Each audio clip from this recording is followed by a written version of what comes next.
فرش التراب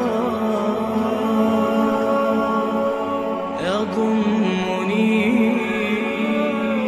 حقیقی ایمان. اب یہاں زمین و آسمان کا فرق آ جائے گا. ایمان دل میں اتر جائے تو کون نہیں جانتا کہ دل میں جو بات اتر جائے وہ عمل پر ضرور اثر انداز ہوتی ہے. یہ بات سیدھی سی ہے. دل میں یقین ہو عمل اس کے مطابق ہوگا. 2 اور 2 4 کی طرح مثالیں دے دوں آپ کو. آپ کو یقین ہے آگ جلاتی ہے, آپ ہاتھ ڈالتے ہیں اس میں, کیوں؟ یقین ہے کہ جلاتی ہے, لہذا کوئی شخص ہاتھ نہیں ڈالے گا. غلطی سے پڑ جائے تو پڑ جائے, جان بوجھ کے کون ڈالے گا؟ اچھا, میں بلکہ یہاں تک کہا کرتا ہوں کہ یقین تو بڑی دور کی شے ہے. گمان بھی ہو, گمان, اس کا نتیجہ بھی عمل میں نکل آتا ہے. کون شخص نہیں جانتا کہ سارے سانپ زہریلے نہیں ہوتے؟ معلوم ہے نا. لیکن جو سانپ ہے پتہ نہیں کم بخت یہ زہریلا ہو, ہے کہ نہیں؟ یقین نہیں ہے کہ یہ زہریلا ہے. ہو سکتا ہے کہ زہریلا ہو, صرف زن ہے نا, آپ قریب پھٹکتے ہیں اس کے. معلوم ہوا کہ یقین تو بڑی شے ہے. وہ تو میں نے اقبال کے آپ کو شعر سنایا بارہا. یقین پیدا کرے ناداں یقین سے ہاتھ آتی ہے, وہ درویشی کے جس کے سامنے جھکتی ہے فغفوری. یہ اولیاء اللہ کون تھے؟ صاحب یقین ہی تو تھے, اور کون تھے؟ جن کے سامنے بادشاہ جھکتے تھے. شیخ عبد القدوس گنگوہی رحمت اللہ علیہ کس زمانے میں تھے؟ یہ ابراہیم لودھی اور اکبر کا زمانہ, بابر کا زمانہ, جب جنگ ہوئی ان کے مابین. ابراہیم لودھی چل کر آیا ہے کہ بابر آ گیا ہے, میں جا رہا ہوں مقابلے کے لیے, پانی پت کی پہلی جنگ ہونے والی ہے, میرے لیے دعا کر دیجئے. فرماتے ہیں ذرا ہٹ جاؤ, ہماری دھوپ چھوڑ دو. دعا نہیں کی اور وہ شکست اس نے کھائی, مارا گیا.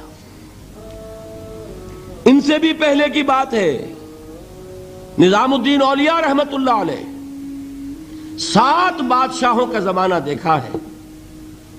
کسی بادشاہ سے ملنے کا تو خیر سوال ہی نہیں, اس کے پاس جانے کا سوال نہیں, کسی کو اجازت نہیں دی حاضر ہونے کی. ایک بادشاہ نے کہا کہ آپ کیسے روک سکتے ہیں, میں آ جاؤں گا. تو جواب یہ لکھوایا ہے کہ درویش نے اپنے گھر کے 2 دروازے رکھے ہوئے ہیں, بادشاہ ایک دروازے سے داخل ہوگا, درویش دوسرے سے نکل جائے گا. بادشاہ چاہتا ہے اذن باریابی. اور سلطان الہند پھر کون ہوا؟ سلطان الہند تو پھر نظام الدین اولیاء ہوئے, جس کی قدم بوسی کے لیے بادشاہ آنا چاہتا ہے اور وہ اجازت نہیں دے رہے. اس لیے ان کا نام ہے سلطان الہند, حضرت نظام الدین اولیاء رحمت اللہ علیہ. تو یہ جان لیجئے. ایک اور کا واقعہ ابو علی قلندر کا. نواب ٹونک نے جاگیر کے لیے ایک وثیقہ بھیج دیا, ہم نے آپ کی خانقاہ کے لیے اتنے گاؤں کی جاگیر لکھ دی. اسی کاغذ کے پشت پر ایک شعر لکھا, ماں آبروئے فقر و قناعت نباختیم, با میر خان بگوئے کہ روزی مقدر است. جاؤ میر خان سے کہہ دو, نواب ٹونک سے, ہماری روزی اللہ کے ہاں مقدر ہے, لکھی ہوئی ہے. ہم تمہارے ہاتھ اپنے فقر اور درویشی کی عزت بیچنا نہیں چاہتے, لے جاؤ اپنا وثیقہ. کون تھے یہ؟ صاحب یقین.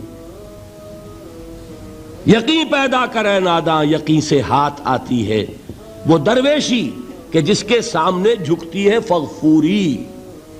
شہنشاہ ہند اذن باریابی چاہے اجازت نہ ملے, وہ یقین کی بات ہے. آپ سوچئے یقین پیدا ہو جائے تو کیا ہوگا. اس کی ایک شکل تو میں کل آپ کو دکھا چکا. توکل ہوگا, راضی برضا ہوں گے, خوف نہیں ہوگا, حزن نہیں ہوگا. ڈر کاہے کا؟ میرا محافظ میرا رب.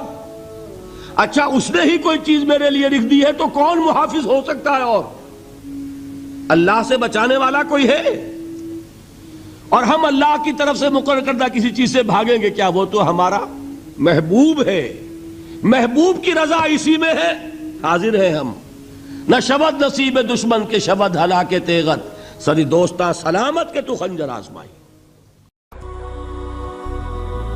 هي الحلقات تحفظني بآيات من القرآن، هي الحلقات تملأني بحب المصطفى العدنان، هي الحلقات تحفظني